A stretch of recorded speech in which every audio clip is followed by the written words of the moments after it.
Estamos a 5, ahí está. Todavía se ve el quiz de la sesión pasada y casi que se ve así. Ahora sí. 5 de noviembre. Ahí dice octubre.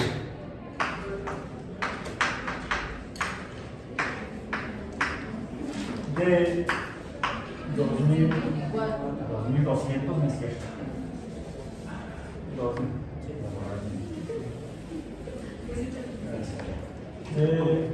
2024 en física y punto. Okay. ¿Por qué noviembre? ¿Y por qué el anterior fue octubre?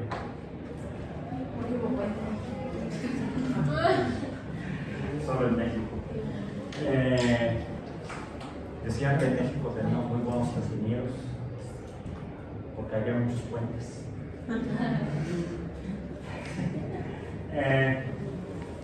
¿Y antes de octubre qué fue? Septiembre. ¿Por qué septiembre? ¿Por qué octubre? ¿Por qué noviembre?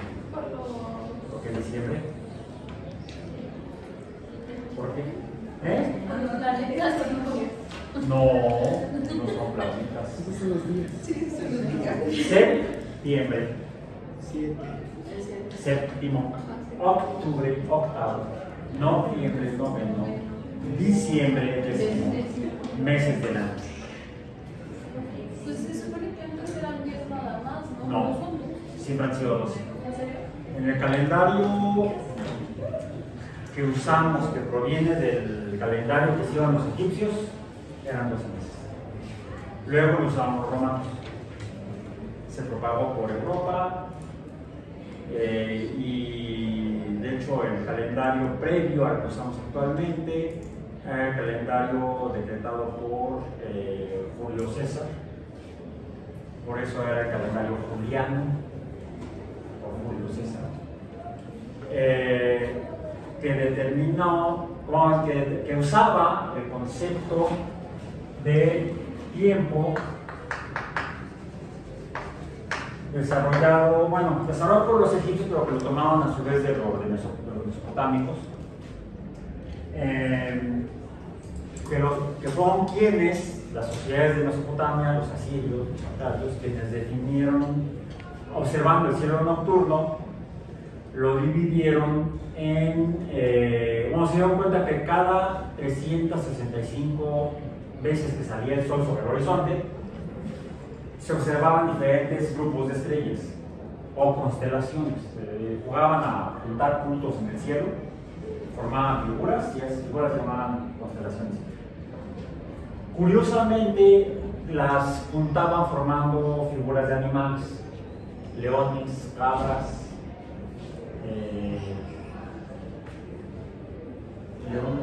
cangrejos, toros, peces. No, los centauros no son medio animales, medio bestias. De hecho, el centauro ya no es asirio ni egipcio, sino que sería griego. Los centauros son de la religión griega. Que es un centauro, es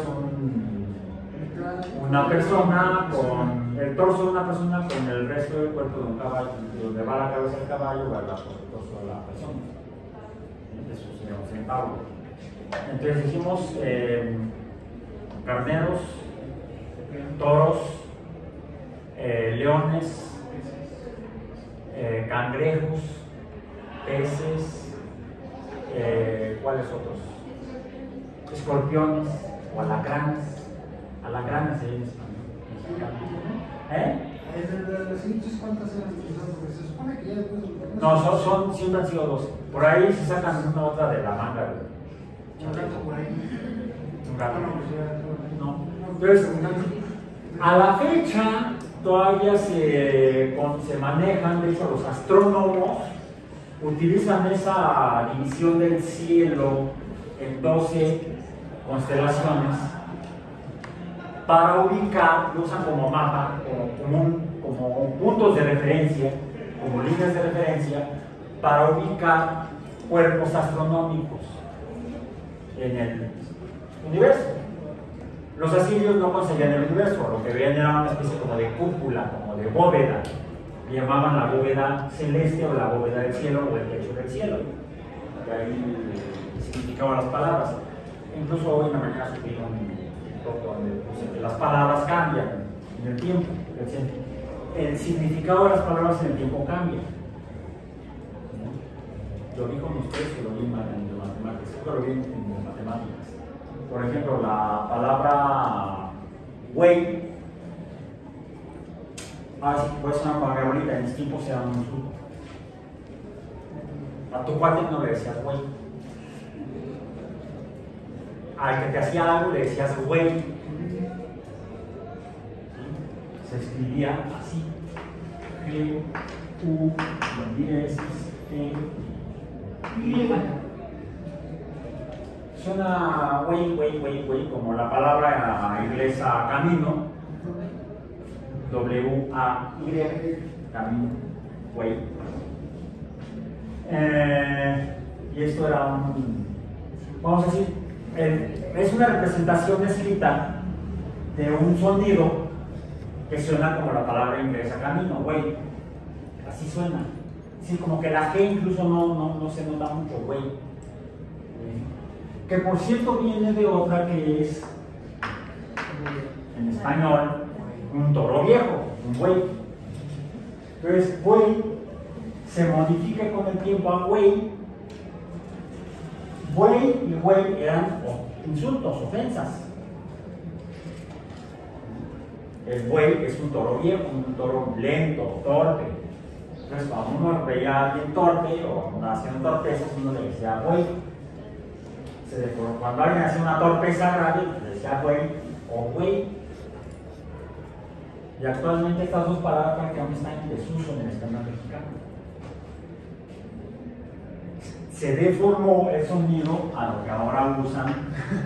No, se está extendiendo camino. Y pasó de una ofensa a una forma de llamar a alguien por quien tiene cierto afecto, a tu cuate. O cualquiera. Sí, bueno, fíjense. Últimamente se está empezando a usar otra vez. Se te acerca alguien y te dice hermano. Hermano. Viene de una tradición religiosa cristiana, por ejemplo, donde todos somos hijos de Dios, todos somos hermanos y hermanas. Entonces, a los otros cristianos les dices hermano. O sea, a alguien cercano a ti porque creen lo mismo. Hermano. En las diferentes sociedades de habla española se mantuvo o se dejó de usar, dependiendo de las costumbres de cada sociedad y de cuando se separa. En México se siguió usando ya no solamente para llamar así a con quien te encontrabas en misa, sino a cualquier persona que veías en la calle. Sin embargo, se pasó de hermano, no, ese fue el carnal Marcelo. Esa fue después, por otro lado.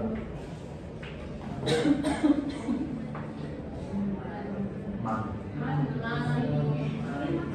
Sí, mano. Ya a mediados del siglo XX. Y era tan común que, sobre todo los hombres, a veces las mujeres lo usaban, pero menos que los hombres. Los hombres en México se llamaban manos, a grado tal que los cubanos, por ahí de la década de 50, 60, a los mexicanos nos decían manos. Los manitos mexicanos.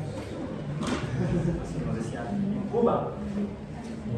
Porque a todos nos llamábamos entre los dos manos. Y yo no soy de los 50, yo soy más para acá, yo soy de los 60 para acá. Pero todavía no se sabe con esto.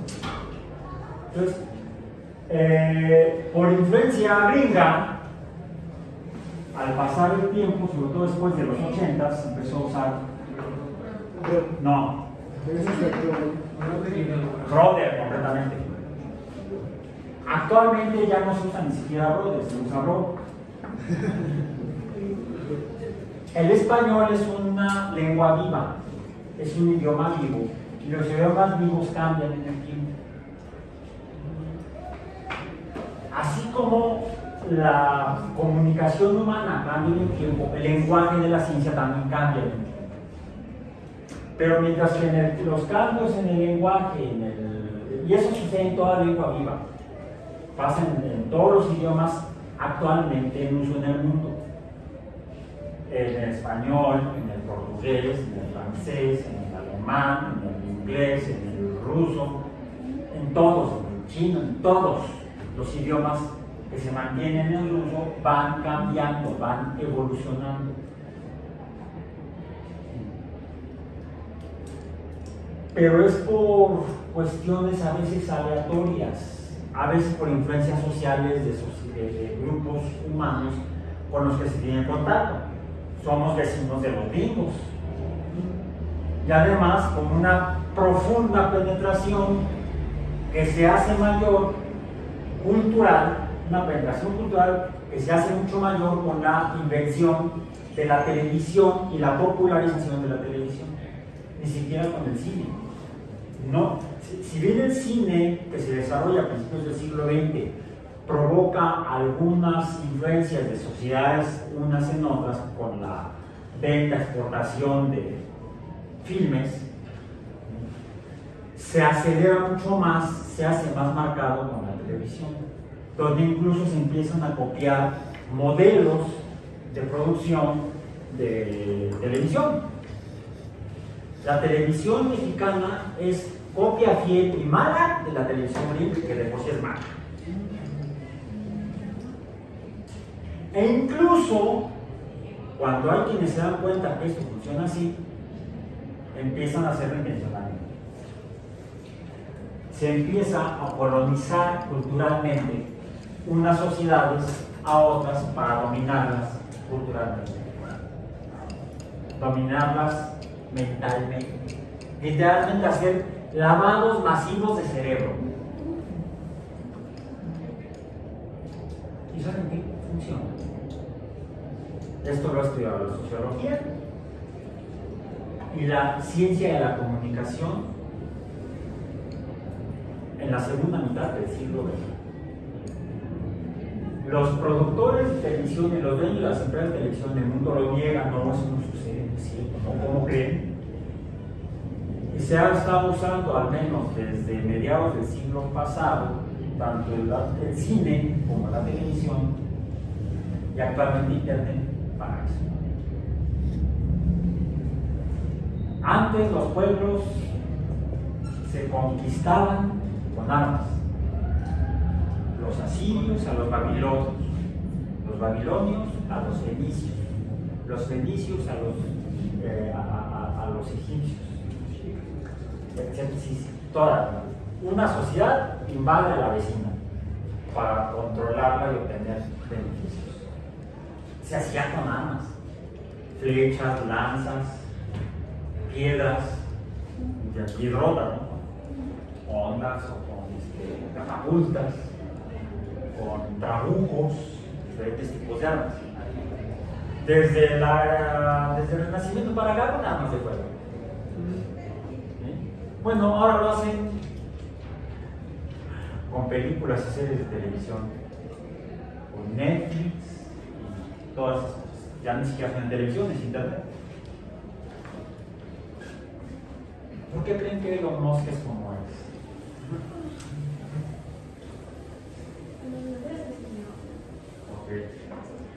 Utiliza actualmente X para conquistar sociedades y obtener beneficios. Mientras más barato, mejor. Ok. El conocimiento científico también va cambiando, pero de manera diferente. Las lenguas cambian aleatoriamente, casualmente, a veces por influencias no intencionadas, sino casuales. Interacción, a veces por comercio, por viajes, de sociedad influye a sociedad. Y además es recíproco. Así como actualmente hay muchas palabras en español, muchas palabras que en español se usan, que provienen de idiomas como el inglés, como el francés. Bueno, el español actual está lleno de árabe. Incluso de la lengua. Hay palabras usadas en el español mexicano que vienen de las lenguas indígenas. Bueno, sí, de las lenguas nativas de esas tierras. Pero también, actualmente, en los últimos 120 años, ha habido mucha influencia del inglés en México. Curiosamente, en España fue antes. La influencia del inglés del inglés americano, el inglés en España es muy grande.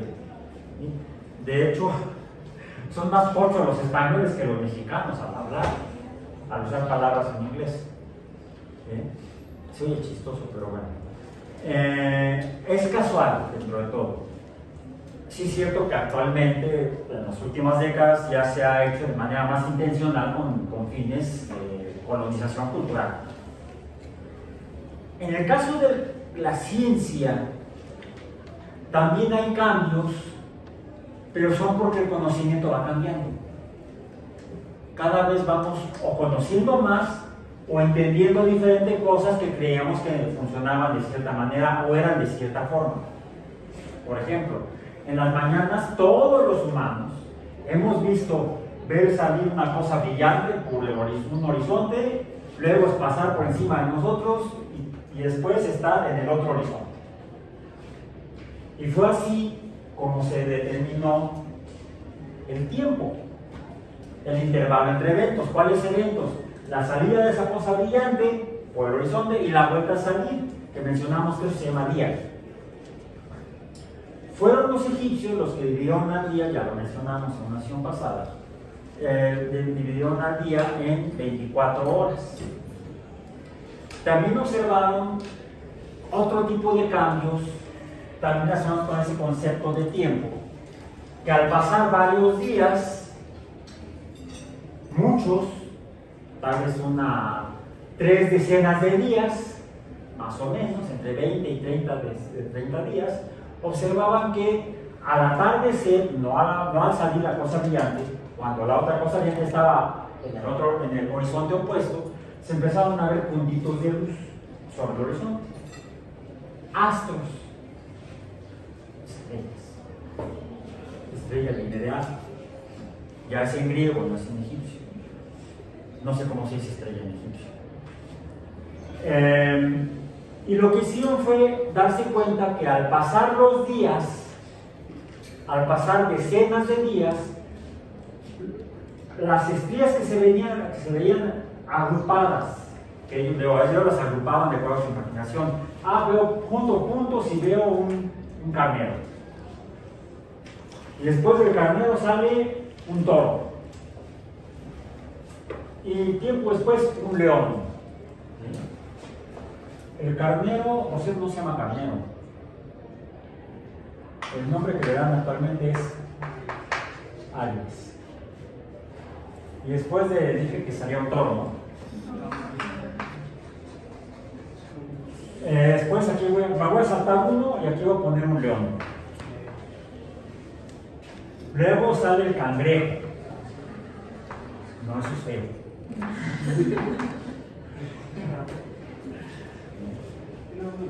Luego, después de, ahora sí ayúdenme, después de que sí, pero ese es un centauro. Un centauro. Los peces. Bueno, sí, los escorpiones y luego los peces.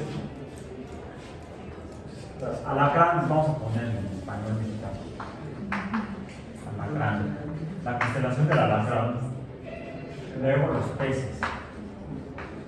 O no saltamos por ahí la que cargaba el agua. Acuario. Agruparon las estrellas en 12 conjuntos. Varios de ellos animales. Es por eso. Bueno, ahora veo que tu playera es si eres otaku. Mis hijas también eran otaku. Bueno, yo puedo decir que yo también fui otaku, nada más que antes de que existiera el concepto en México de otaku. Es que antes era cuando vimos esas cosas japonesas. No, es que cuando yo era niño, yo veía caricaturas japonesas, animes, Astro Boy, El Hombre de Acero, que no sé cómo se llama en japonés. ¿Cuál otro? Había uno que era un niño que tenía un robot, El Hombre Par, ni lo conocen. Luego otras, todas eran en blanco y negro. Luego, en blanco y negro. Soy de la persona de eso. Bueno, y los fines de semana, los sábados, llamamos ya a mis hermanos y a mí a la matiné a ver películas japonesas de monstruos donde cada 8 días destruían Tokio. Eran fabulosos los genios japoneses, reconstruían la ciudad en 8 días, en 7. De domingo a viernes reconstruían Tokio para volverlo a destruir el sábado. Qué buen mercado les dejaron los vimos después de eso. Sí. Bueno, de ahí salió Godzilla, ¿no? De la bomba atómica. Bueno, entonces, estos son animales. Es por eso que se conoce como zodiaco.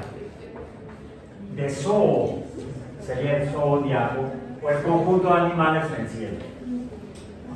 Con el tiempo va cambiando de sociedad en sociedad y el zodiaco que actualmente siguen usando los astrónomos para organizar lo que ven en el universo a través de la bóveda celeste, utiliza el zodiaco ya greco-romano, donde hay figuras que fueron concebidas ya por la cultura helénica y luego por la cultura romana. De ahí que finalmente el tiempo, en este caso, se divide, dijimos, en días. Los días se agrupan en... ¿Por qué? ¿Qué es una semana? 7 días. ¿Por qué son 7 días?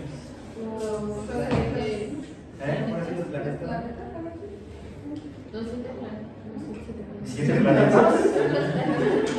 7 o 7 astros. O 7 astros. El Sol, la Luna, Marte. Aquí estamos en la cultura romana, porque para los romanos era Marte, para los griegos era Ares. Marte, miércoles, jueves y viernes. ¿No? Mercurio, por Júpiter, jueves. Venus, viernes. Y Saturno. Empecé con astros y luego terminé con días. Mercurio, Júpiter, Venus,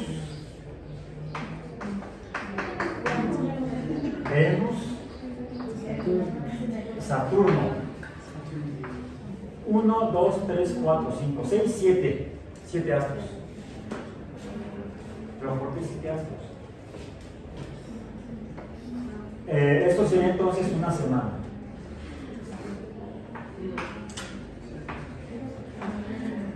Pero en realidad el siguiente tiempo era el mons. Desafortunadamente en español se pierde. Digamos mes. ¿Sí? Mons viene de, en inglés y en alemán se conserva. Mons. Por la luna. La luna también se ve que cambia su apariencia. A veces se ve pelotota en una pelotota que alumbra en el callejón, decía el poeta Chavarelis. Y de repente, varios días después no se ve. Entre que se ve completa y no se ve la mitad. Una mitad, luego no se ve y luego se ve la otra mitad. ¿Y cuántos días pasan entre luna llena y luna llena? 28. 28 días. ¿Entre 4? Da 7. 7 por 4, 28. Entonces, los pueblos antiguos empezaron a jugar con números de tiempo. Porque además, afortunadamente para ellos, había regularidades, se repetían. Salvo que el problema fue que teníamos 7 días para una semana, 4 de estas en un mes, y en un periodo total de un año teníamos que esto era con el sol, había 365 días en los cuales el sol se veía salir. Si uno se ponía en un lugar siempre fijo, que veías al horizonte, veías que 365 días después el sol volvía a salir por el mismo punto respecto a donde estabas tú en pie. Entre ese primer día y el día 365, tú lo que veías es, ya no debo tomar tanto, porque veo que el sol se está moviendo. Al día siguiente se movía sobre el horizonte, hacia un lado del horizonte. Dividan esto entre 4.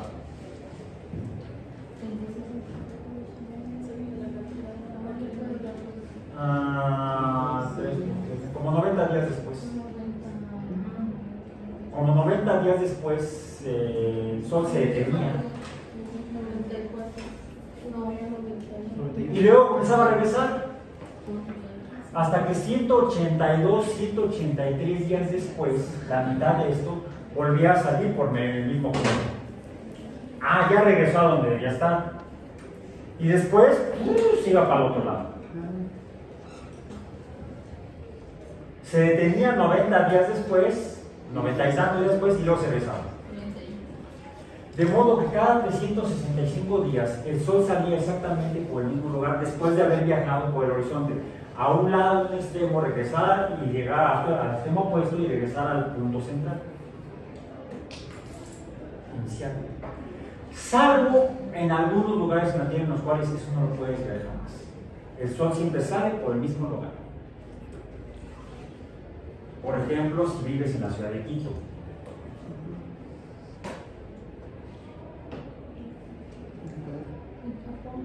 Si vives en algunos lugares en el centro de África.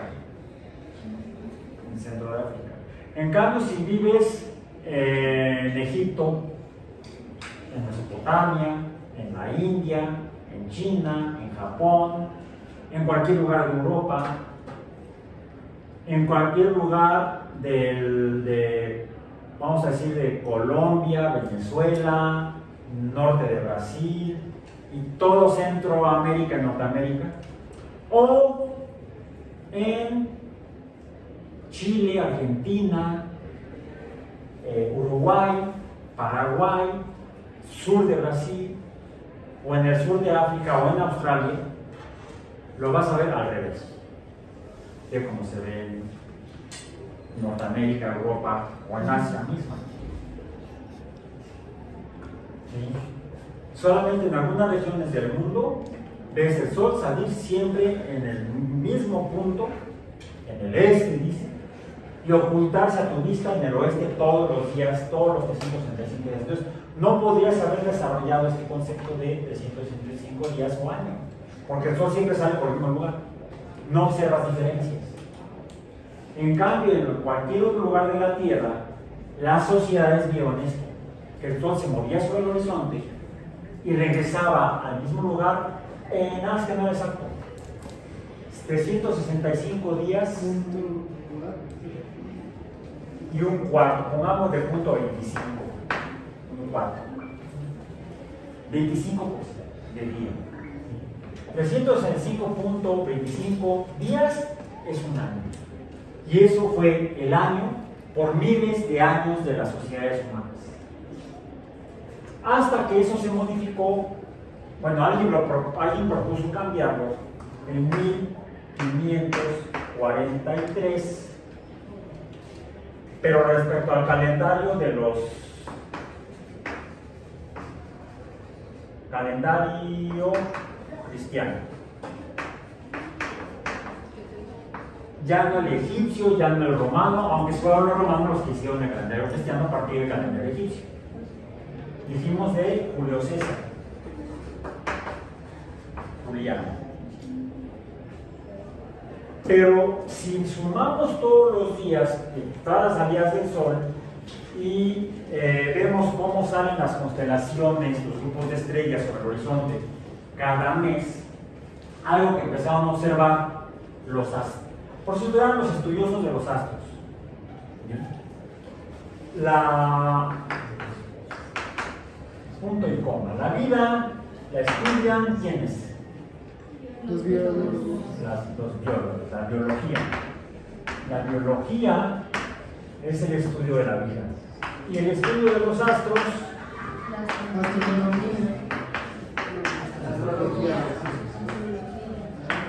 la astrología, las sociedades, la sociología, logos. La astrología por miles de años fue el estudio mediante herramientas matemáticas del movimiento de los astros. Esos que juntaban para formar las constelaciones. Cada sociedad, por cierto, vio constelaciones distintas. Agrupaban las estrellas de acuerdo a su contexto cultural, a su ambiente, a sus ideas. Bueno, actualmente seguimos usando una combinación de las constelaciones de los asirios y las constelaciones de los griegos y de los romanos. Por eso está Acuario, por eso está Géminis, por eso está... ¿cuáles otras? Libra, la balanza. No leo qué estaciones. Sagitario, sí, a veces Sagitario, los centauros. Virgo o la Virgen. Hacen como que Virgo les habla.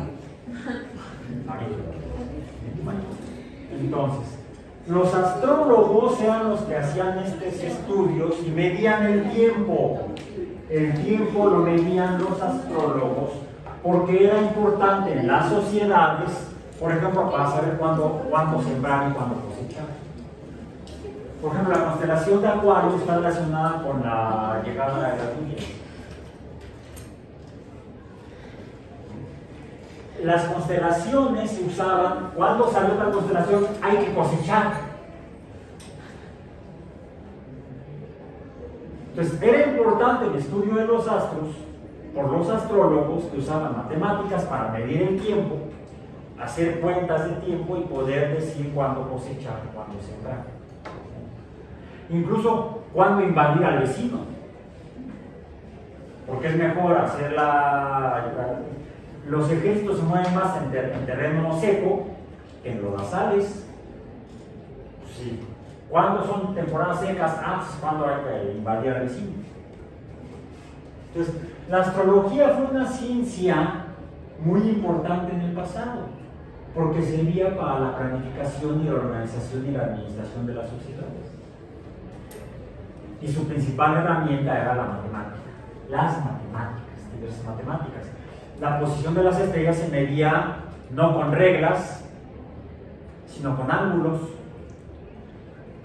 muy obtusos o muy agudos, separaban a diferentes estrellas o puntos de luz que se veían en la aurora celeste. Y como el tiempo se medía con el movimiento de los astros, es por eso que el tiempo se mide en horas, en minutos. ¿Y los ángulos en qué se miden? En grados y en minutos. ¿Es lo mismo? Okay. Y lo que observaron los astrólogos fue el movimiento de los astros. Los astrólogos fueron los primeros científicos en usar el concepto de movimiento. Ese movimiento es el cambio de posición de algo, pero necesitamos un sistema de referencia. ¿Cuál era el sistema de referencia que usaban los astrólogos? El horizonte. Y algo más, les digo, el sol se mueve sobre el horizonte, había que poner puntos de referencia, había que construir observatorios astrológicos, o astrológicos, porque eran astrólogos. La astronomía no existía entonces.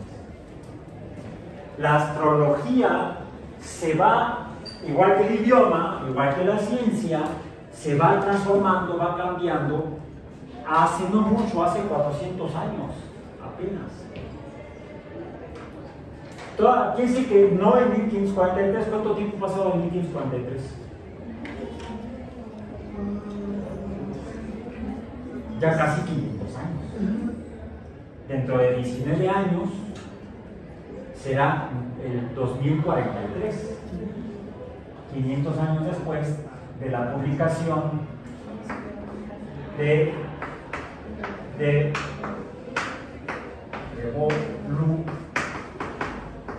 Evolutionibus por Nicolás Copérnico.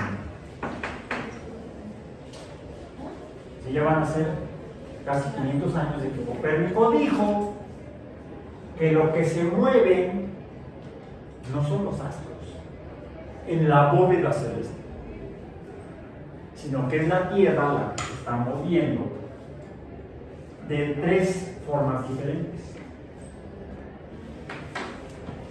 Lo que definimos el día o como día no es el movimiento del Sol sobre nosotros, girando alrededor de nosotros, parados sobre la Tierra, no, sino que es el hecho de que allá se ve la luz del solar.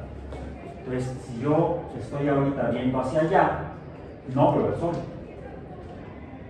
Si giro, hay un momento en que yo empiezo a ver ya la luz del sol. Por primera ocasión en mi movimiento de giro o rotación. En ese momento sería el amanecer. Cuando estoy viendo al sol de frente sería el mediodía. Cuando ya apenas lo veo con el rabillo del ojo, sería el atardecer. Y cuando ya no lo veo, pues ya no veo la luz del sol, veo oscuro, sería la noche. Entonces, si así como lo estoy haciendo ahorita, la Tierra lo hace y yo sobre ella, entonces voy a tener la misma impresión. Lo que vemos del movimiento del Sol en un día es un movimiento aparente, no es real. ¿Sí? Pero, por ejemplo, bueno, hay lugares, ya sea en el polo norte o sur, o en Alaska justo, que aunque la Tierra esté girando y el Sol va, todo el tiempo parece que es de día, y ahí es, yo siento que un poco más complicado saber qué horario es. No, tu día sería un poco diferente en cuanto a su intervalo de salida y puesta del sol y vuelta a salir. Los días durarían 6 meses. No, el día, la iluminación diurna sería de 6 meses y la ausencia de luz nocturna serían 6 meses. Que es lo que dura la iluminación la iluminación del círculo polar hacia el norte y del círculo polar hacia el sur, en el Antártico y en el Ártico. Pero eso es efecto del hecho de que la Tierra no está, imaginemos que existiera un piso en el espacio, sobre el cual está reposando la Tierra, y sobre ese piso está rotando, sobre un eje. El eje de rotación no es perpendicular a la horizontal de ese piso imaginario. No rota así, no es perpendicular el eje de rotación. Ahorita lo vamos a ver. Ahora, ya podemos dar una explicación diferente a la causa del día. El Sol no gira alrededor nuestro. El Sol no se mueve respecto a nosotros. Somos nosotros o la Tierra la que está rotando y es por eso que tenemos la impresión, la ilusión nuestros sentidos son engañados de que el Sol se está moviendo. No.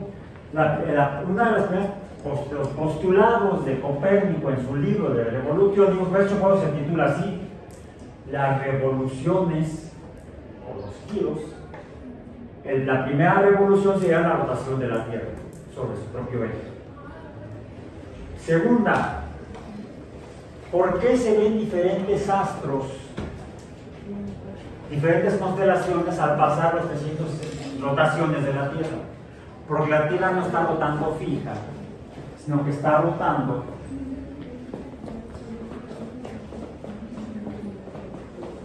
mientras está en movimiento en un gran círculo. Y en el centro de ese círculo, o cerca del centro de ese círculo, está el Sol. Entonces, lo que yo veo aquí en la noche es diferente a lo que yo veo acá en la noche, porque están en posiciones diferentes. Veo diferentes constelaciones al pasar ese gran círculo, que ese es realmente el año en el modelo de Copérnico. Por miles de años, el año fue el movimiento del Sol sobre el horizonte. Un movimiento aparente, porque no existe. ¿A qué se debe ese movimiento? A que la Tierra está girando y algo más. Bueno, habría entonces ahorita dos revoluciones, dos formas de rotación de la Tierra, o de movimiento de la Tierra. La rotación sobre su propio eje. Mientras está rotando sobre su eje, se está desplazando en un gran círculo, órbita circular alrededor del Sol. Segundo movimiento de la Tierra. Está dando vueltas finalmente. Es otra forma de revolución, no rotación, sí, de revolución. Vueltas, giros. Una revolución es un giro. Una revolución es un giro. Entonces, hay primero un giro de rotación sobre el eje y luego un segundo giro que es en un gran círculo alrededor de un punto, y en ese punto está cerca el Sol. Y hay un tercer movimiento, que es el hecho de que la Tierra, su eje de rotación, no es perpendicular a ese piso que yo les mencioné hace rato, imaginario, sino que está medio difícil hacerlo aquí, inclinado. Entonces, como no le puedo hacer a Michael Jackson, que se inclinaba en un baile y casi decía, se va a caer, no sé qué, ¿saben por qué no se caía? El tipo era un genio, no solamente musical. Diseñó un tipo de botas que parecían zapatos, no eran mocasines. Era una bota que le soportaba la pierna, de modo que se podía inclinar sin caerse. La patentó, la registró en la oficina de patentes del gobierno de Estados Unidos. La patente está buena, ya la pueden usar, consúltenla, búsquenla y la pueden reproducir. La patente, ¿por qué se registra? Para proteger una idea, una invención, durante un tiempo, para que nadie te la copie y te la venda en tu lugar, y entonces tenga beneficio económico y a ti te pintan violín. Para eso es la patente. Para eso se registran las patentes. O sea, para proteger al creador. Por cierto, nadie lo copió y nadie la vendió, ¿no? Entonces, como no tenemos esas botas de Michael Jackson, lo único que puedo hacer es inclinar de la cintura el torso, y ese tercer movimiento o revolución que describe Copérnico en su libro es este tipo de rotación en la cual la Tierra en realidad rota sobre su propio eje, pero como un trompo que pierde velocidad, empieza a bambolearse. Entonces, aquí hay dos efectos en lo que ves. Desde la Tierra, que está moviéndose así toda chueca, primero, inclinada, el eje de rotación está inclinado, aproximadamente 23 grados. Ese es el fenómeno que provoca que efectivamente el Sol se desplace sobre el horizonte mientras está rotando y girando alrededor del Sol. ¿Cuál está? ¿Dónde está? ¿Dónde lo puse? Bueno, sí, el movimiento sobre el horizonte se debe a esa inclinación. que a su vez, al estar inclinado el eje de la Tierra, provoca que la cantidad de luz, al mismo tiempo que está rotando, entonces, y le está llegando la luz del sol, cuando está rotando o inclinado así, vamos a decir, le voy a decir, llega la luz del sol preferentemente a mi barbilla, ¿sí? A mi barbilla, acá, no a la coronilla. Entonces, al estar llegando más luz a la barbilla, se está calentando más. Luz del sol. Al no llegarle la misma cantidad de luz del sol a la coronilla, ¿qué le pasa? Se enfría, o no se calienta tanto como la barbilla. El sur se calienta y el norte se enfría. Aquí es verano y aquí es invierno. Cuando está del otro lado, la Tierra, el eje de rotación, la inclinación no cambia. Estoy acá.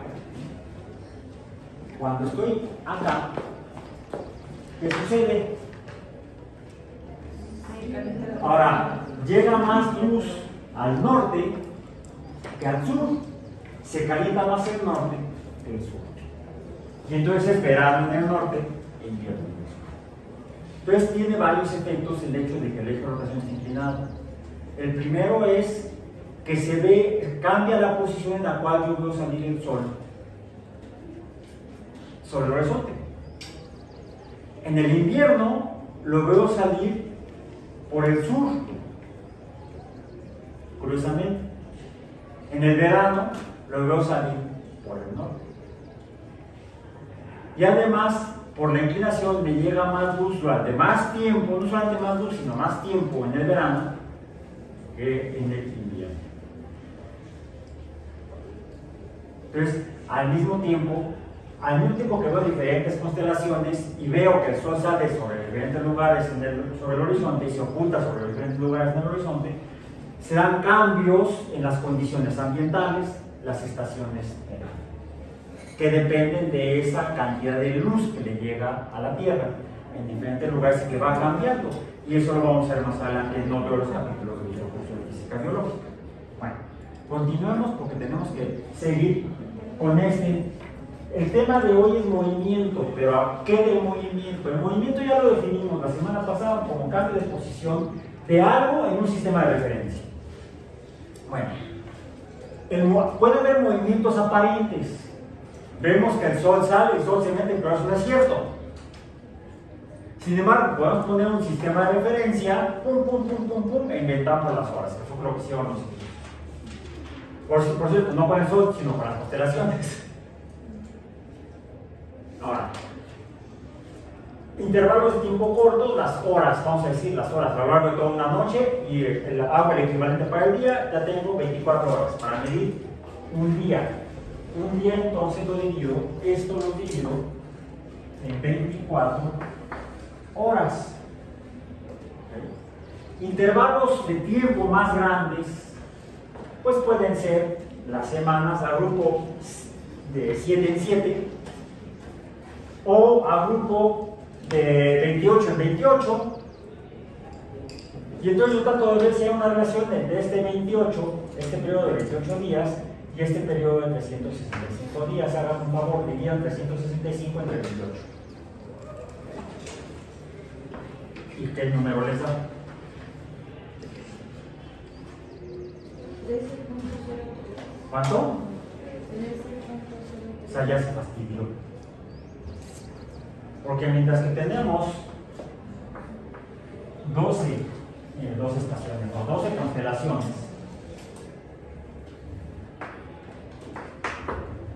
la relación de semanas respecto al año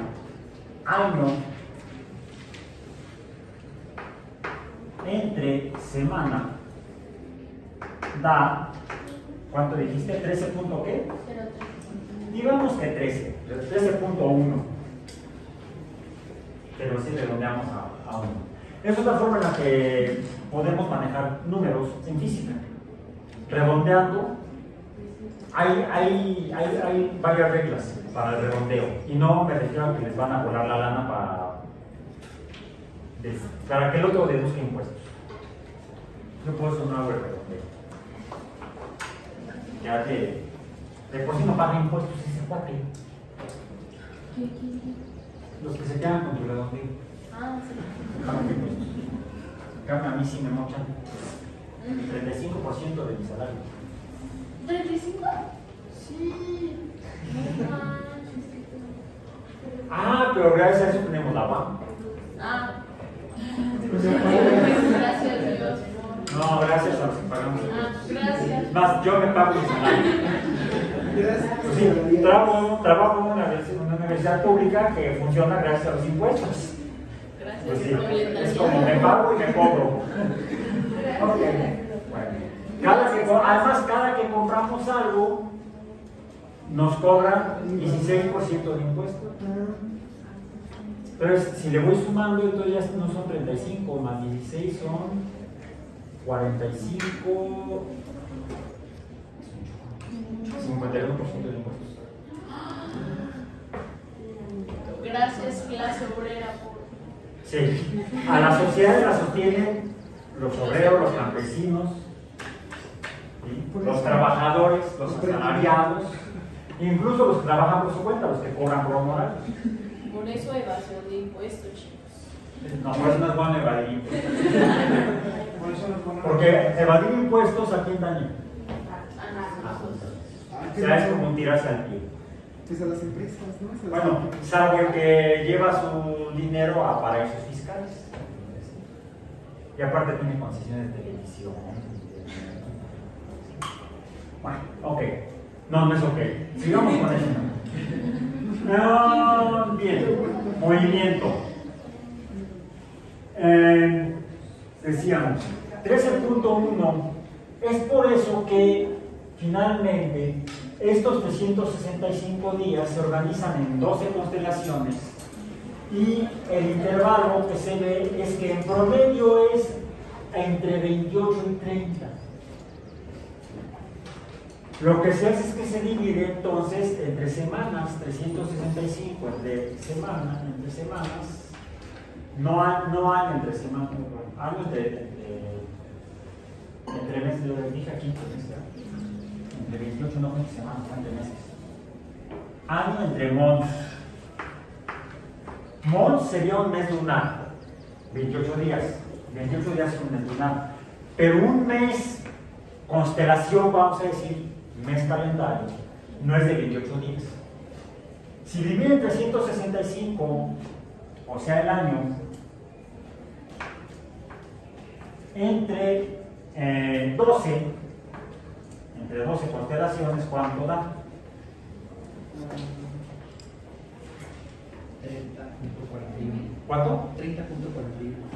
30.4. Por eso es que los meses calendario tienen en promedio 30 días.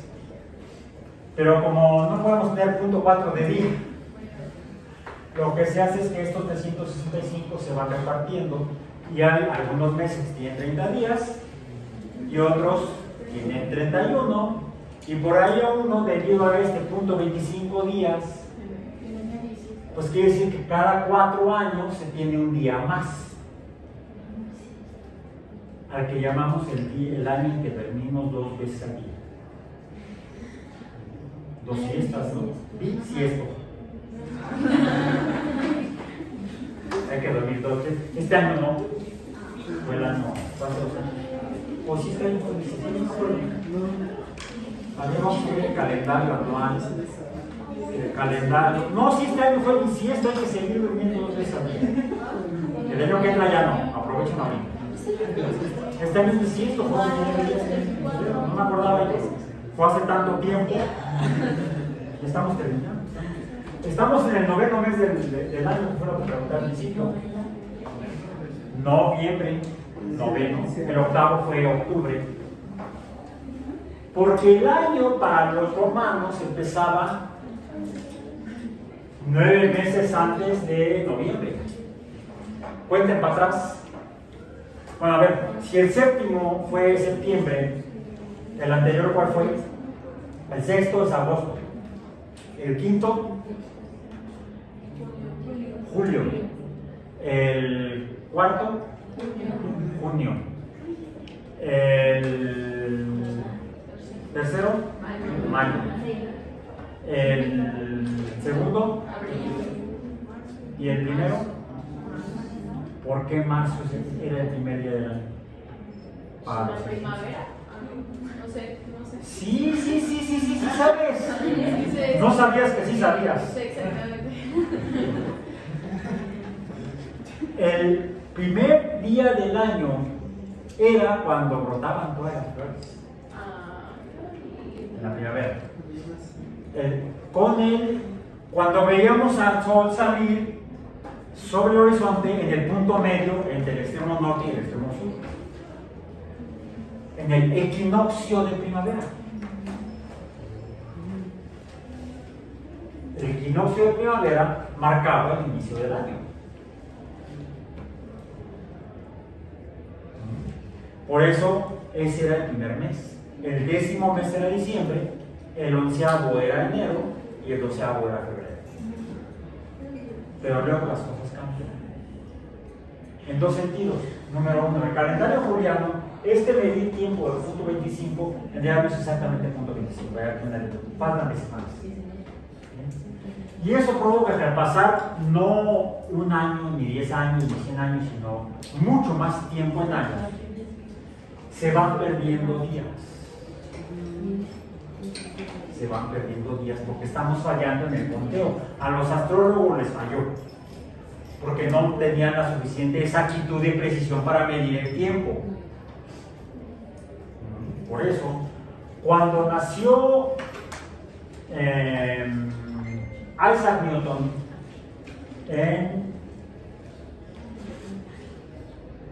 Newton nació en el año de 1642. Él, en diciembre, en el mes 12, en el día 25. El 25 de diciembre de 1642. Ese día nació un niño que cambiaría el mundo. Isaac Newton.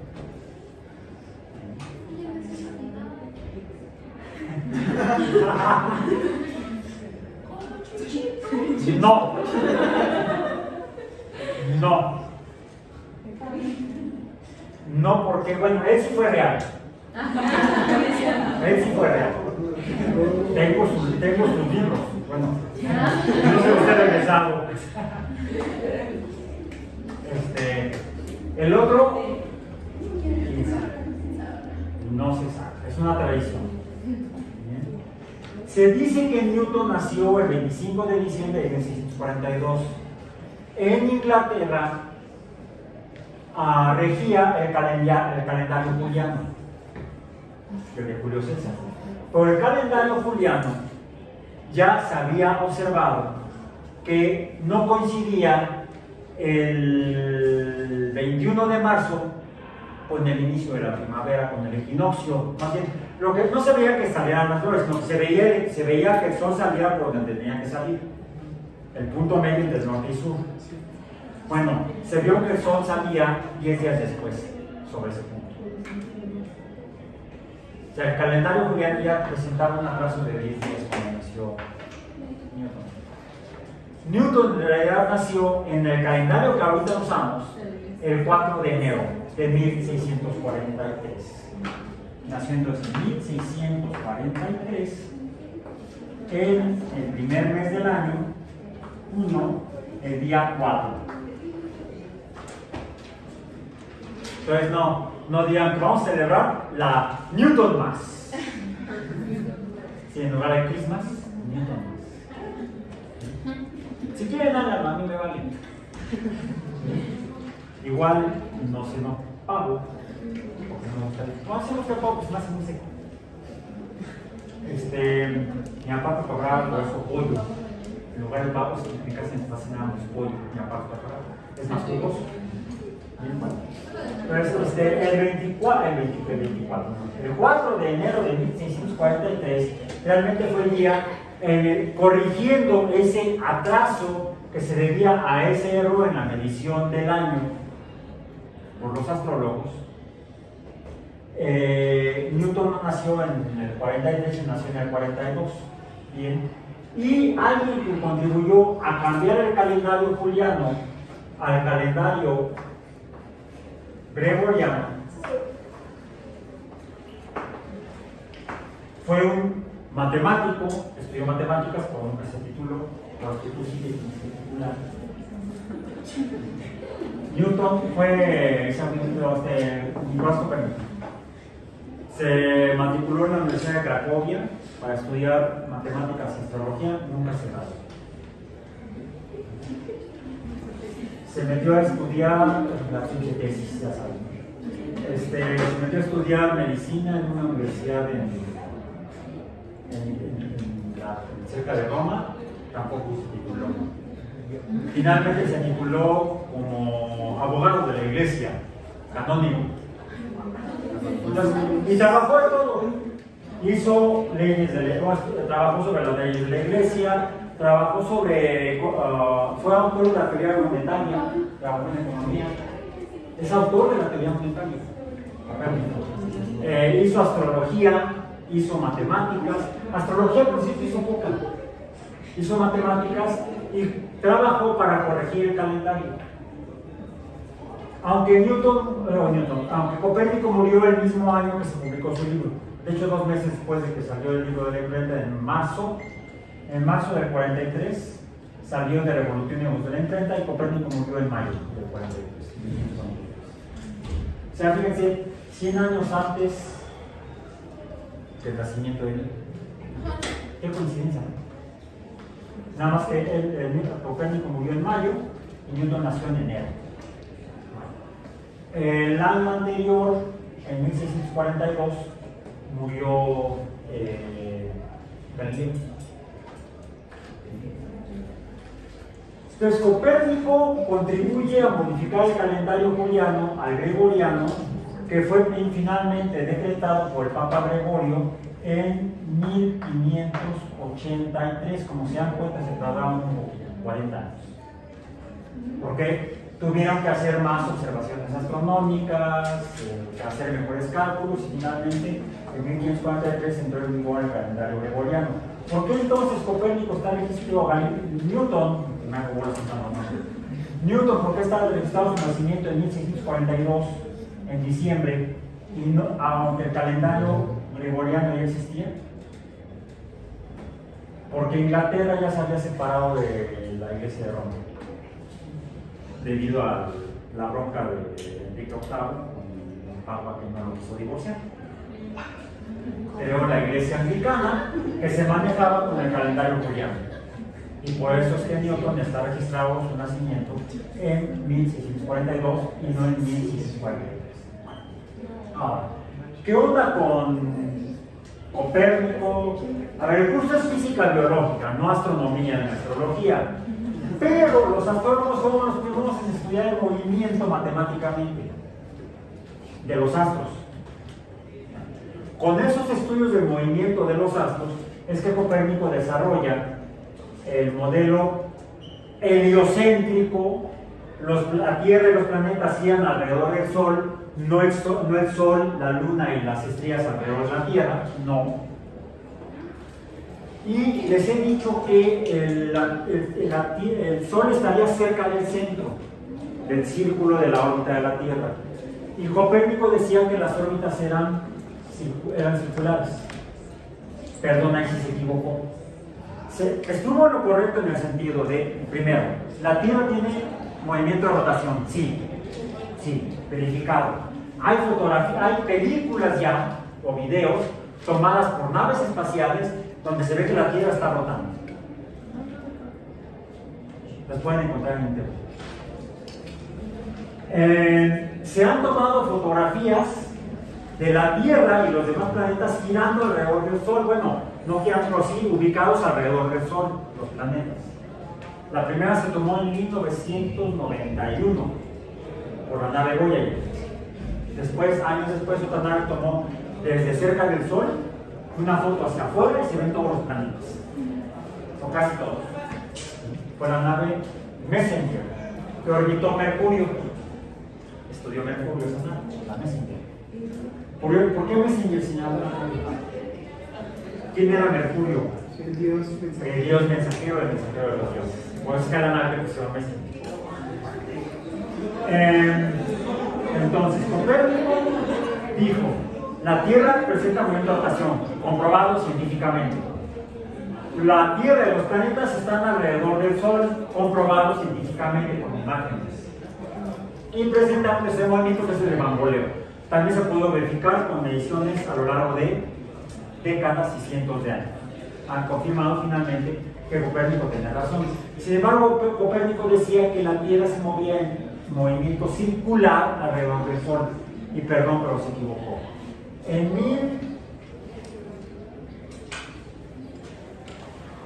1609, Kepler, estudiando el texto de Copérnico, el libro de Copérnico, y mediciones de planetas hechas por otro astrónomo, por Tycho Brahe, llegó a la conclusión de que los planetas no se mueven alrededor del Sol en forma circular, sino que se mueven en forma elíptica. La trayectoria es elíptica. Y hay algo más que además ya habían observado los astrólogos asirios, egipcios, griegos, que es el hecho de que los planetas se ven raro cuando se mueven a lo largo de las semanas, meses y años, como que hacen movimientos raros. Y eso se explica porque todo ese movimiento raro. Ya dijimos que las constelaciones van saliendo sobre el horizonte, sobre el este, pero en diferentes meses. Por ejemplo, Aries, ¿cuándo se ve? En marzo. Tauro se ve salir en marzo, Aries. Tauro se ve salir en abril. No, en febrero, no, en marzo, abril. Luego, Géminis, en mayo. Ya es más o menos, ¿sabes? Están tres meses, como que se empalman meses, entre marzo y abril, entre abril y mayo y junio es Géminis, entre junio y julio es Leo. ¿Sí? Van cambiando las constelaciones que se van viendo salir sobre el horizonte. Y los planetas, estos, también se ven salir igual sobre el horizonte, igual que las demás, que las estrellas. Solo que mientras que las constelaciones se mueven todas juntas a lo largo del año, los planetas salen y si los vemos a lo largo de un año, vemos que se va moviendo y de repente empieza como que, mientras que la constelación sigue avanzando aparentemente a nuestra vista, como que el planeta se empieza a detener. Comienza por moverse menos, cambiar menos posición respecto a las que llaman estrellas fijas. Las constelaciones están formadas por estrellas entre comillas fijas, porque respecto a nuestra posición parece que no cambian de posición en el espacio, en la bóveda celeste a nuestra vista. Ya no soy yo, ¿verdad? Silencialo, por favor. Con el botoncito rojo. Bueno, entonces, en cambio, los planetas se ve como que empiezan a recorrer una distancia menor, como que se estuvieran deteniendo. Y entonces podemos usar los conceptos que hemos estado viendo en física. Voy a cambiar de color de X por eso. Ahora voy a usar el pinky, como Barbie. ¿No han visto a la Barbie astrónoma? Viene con telescopio. Bien, entonces, decíamos que movimientos, cambio de posición en el espacio, delta X, ¿no? Cambio de posición en función del tiempo, delta T, y esto es velocidad. Decimos que tienen dirección, son cambios vectoriales. La distancia o cambio de posición y la velocidad son cambios vectoriales. Y vimos que la velocidad también puede cambiar, delta V entre delta T, y esto es A, aceleración. La velocidad puede ser constante, decimos que es uniforme.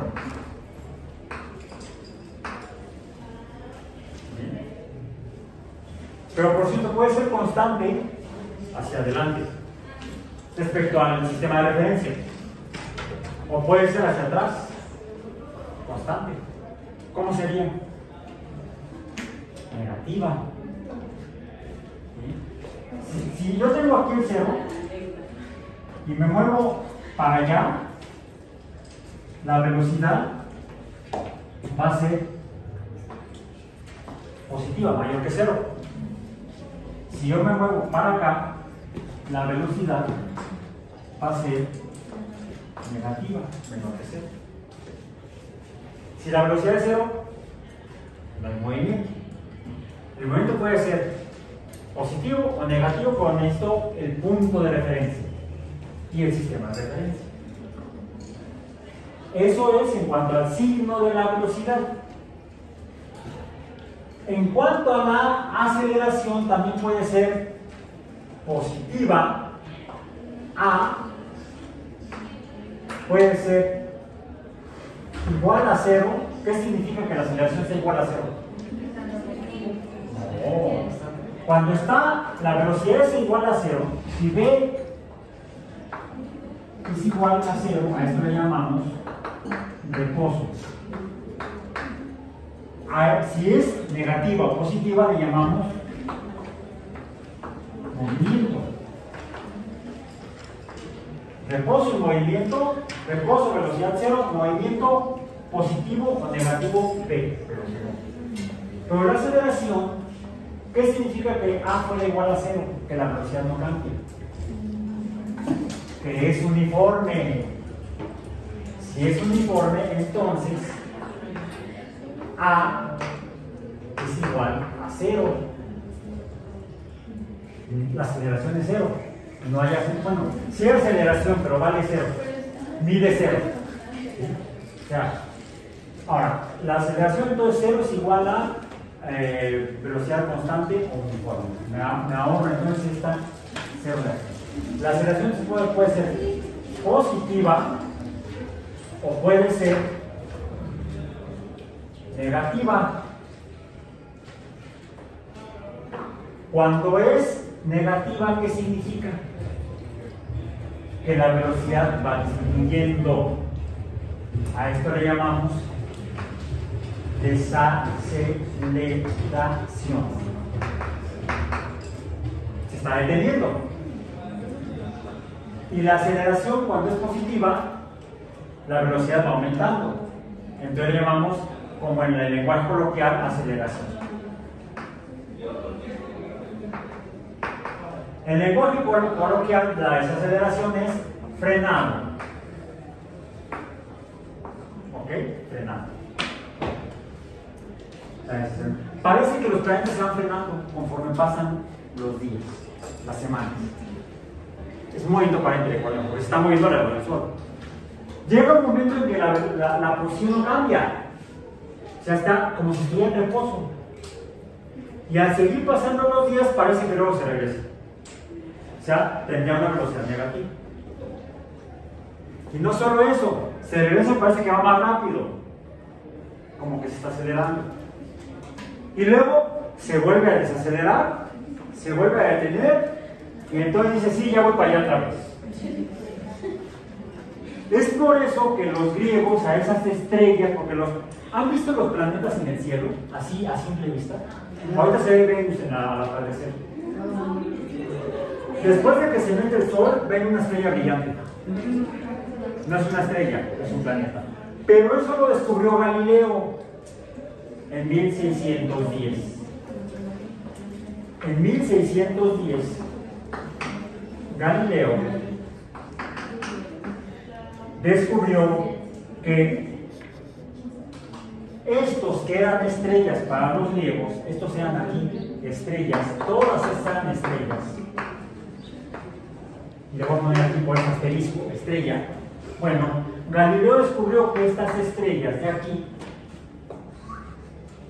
bueno, salvo el Sol y la Luna, estos no, más bien estos de acá, ¿sí?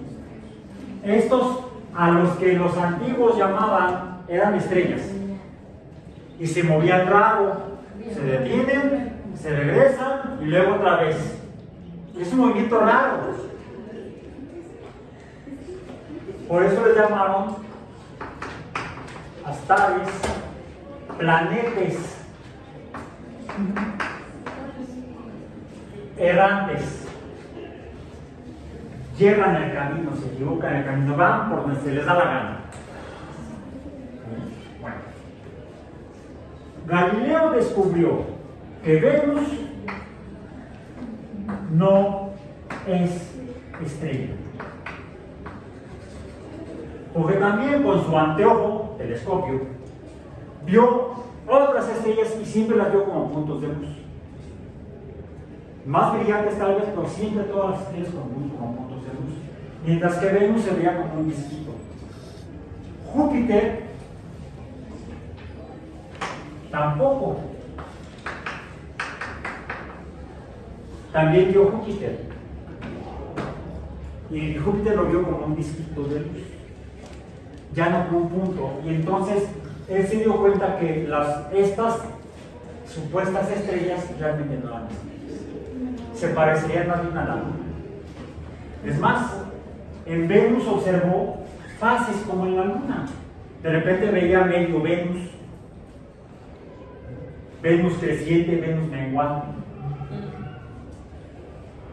Entonces, ¿quién descubrió los planetas como planetas? Galileo en 1610 con su telescopio.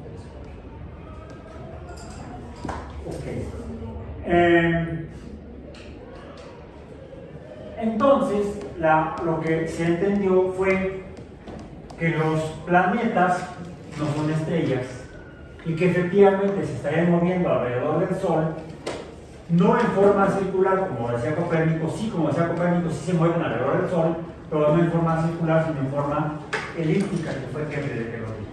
¿Se dan cuenta? Fue más o menos el mismo año, 1609, 1610, y es entonces cuando formalmente nace la ciencia como la conocemos, la física, cuando se interpreta el movimiento de los astros, que se aceleran y se desaceleran. Finalmente, hicimos una actividad con las pelotas la sesión pasada. Dejé caer dos pelotas diferentes, ¿verdad? De mayor masa, de masas diferentes. Yo aquí tengo hojas de papel, son iguales todas, hojas de papel bond, por lo tanto tienen la misma masa. Sí. Préstame la pelota que traes que tienes. 150 gramos, una baba de gramos.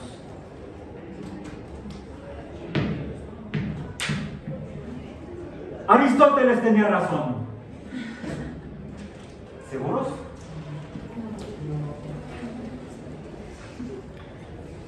¿Seguros?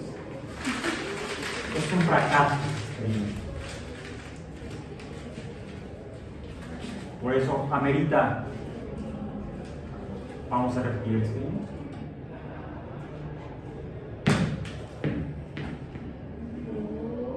¡Oh, magia! ¡No! ¿Por qué? Masas diferentes caen igual. Masas iguales. No. Por la La resistencia resistencia de... viento. Por la forma.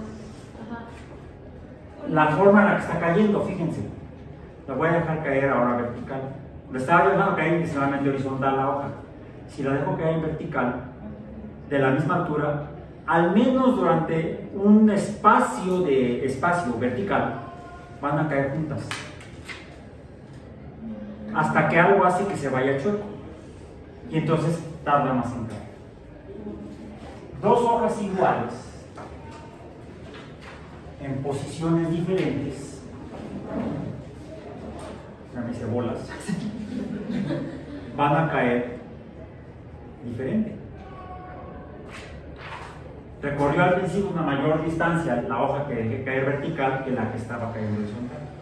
Entonces hay algo aquí que le impide. ¿Por qué la posición? hay algo aquí que está deteniéndola. Bueno, quien explicó todo eso fue Newton. Es que gravedad es la caída. ¿Sí? Esto es gravitar. Todo gravita, yo gravité y ¡paz! Sí, no en mi foto. Les dije que hicieran las actividades de caída, ¿verdad? Pero no cayeron. Miren lo que les decía de la Tierra rotando.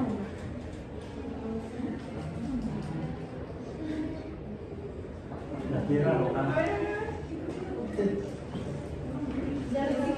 Bueno, tengo que poner otra vez la película. Ahí está.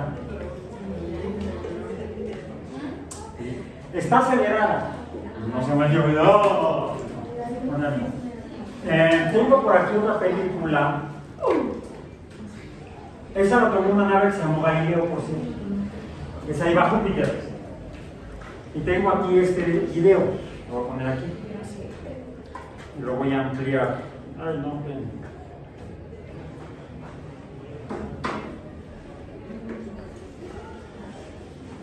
Y de aquí me le voy a subir el volumen.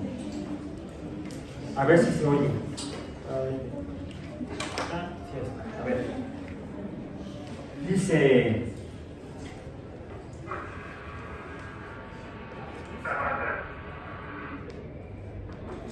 Es muy cortito. Negro.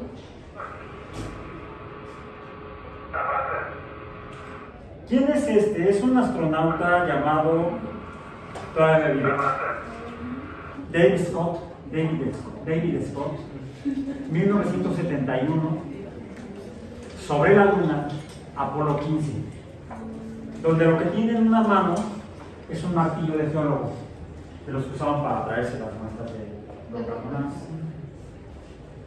Y en la otra pluma, él era piloto de la Fuerza Aérea. Y la mascota de la Fuerza Aérea de los Estados Unidos, pues el halcón. Entonces se llevó una pluma de halcón a la Luna. Y ya que terminaron sus 3 días de